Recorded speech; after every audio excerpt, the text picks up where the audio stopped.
Hey there peeps, my name is Amanda Sohan and welcome to my vlog. I'm going to read you the Tumble chapter 2 and you can read the entire thing. I'm up to chapter 30 for free on my blog www.homewiththeteacup.com. Chapter 2. Work was a maze of men in and out of the office. Nothing like young handsome contractors and electrical workers to perk up your day. By mid-morning the Trini crew came in and it was nothing but "How you moving, girl?" and "Way so" at every answer I gave. I was a sea of giggles in between managing Derek's calendar, calls, and the mountain of paperwork that had become my life. By Wednesday, I actually noticed that I hadn't heard from Imtiaz and was surprised by the feeling of sharp disappointment. I silently chastised myself. Had I really expected a 26-year-old to follow through? Is that even in a 26-year-old boy's genetic makeup? Hell, it wasn't even necessary. It had just been part of a game. And yet, he seemed so certain when he uttered the words, and I realized that I believed him. Ergo my disappointment. Serves you right, you fool. You've got no business entertaining the likes of that boy in any case. Moving on. The day visibly dimmed, and I was hoping that by afternoon, when some of the GT crew came around, I would perk up and forget all about the charming grin that belonged to the young, honey brown-skinned boy from halfway across the world. The phone rang just as I got back from lunch. "Good afternoon. High-end tech. Katrina speaking. How can I help you?" "Hey, Katrina, how are you?" "Imtiaz," I swallowed hard, while a slow heat spread across my face like wildflower. "Yes, weren't you expecting my call?" I could sense his easy smile through the line and its uneasy effect upon my person. I struggled to gain some semblance of control inward. On the outside, however, I was as cool as a cucumber. "Well, I had no idea who'd be on the line, but I am pleasantly surprised to discover a man of his word, Imtiaz." I flirted shamelessly back. I was alone. I could afford the bravado. He chuckled. "Well, I did say I would call you during the week, Katrina." "Yes, that you did. Now, how can I help you?" My words were all businesslike, but the manner in which I said them were all but. "Down to the brass tacks. I like that," he chuckled again. Damn, but he was sexy. And he may have been from Bangladesh, but he understood American verbiage very well.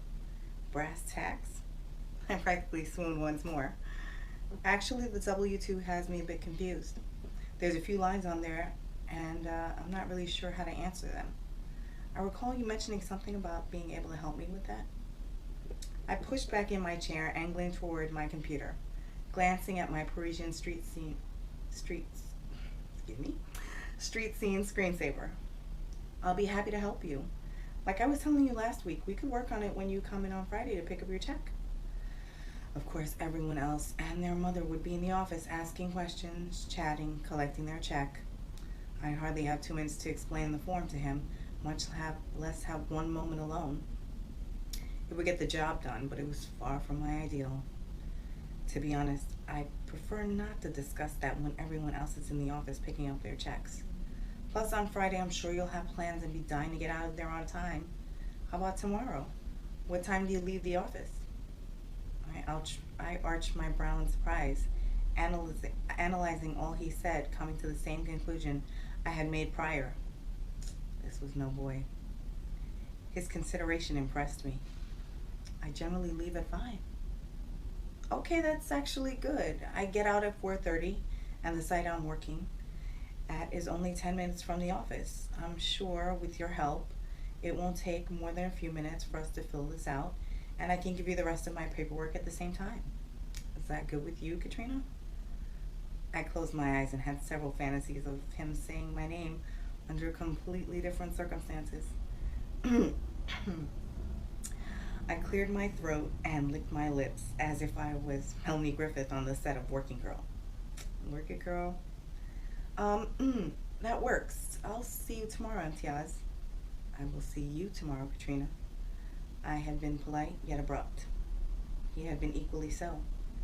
I didn't have much time to replay his delicious tenor in my voice or run my usual analysis.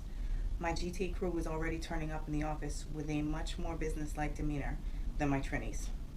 They were polite and sweet, but didn't have as much room for small talk and got right down to the brass tacks.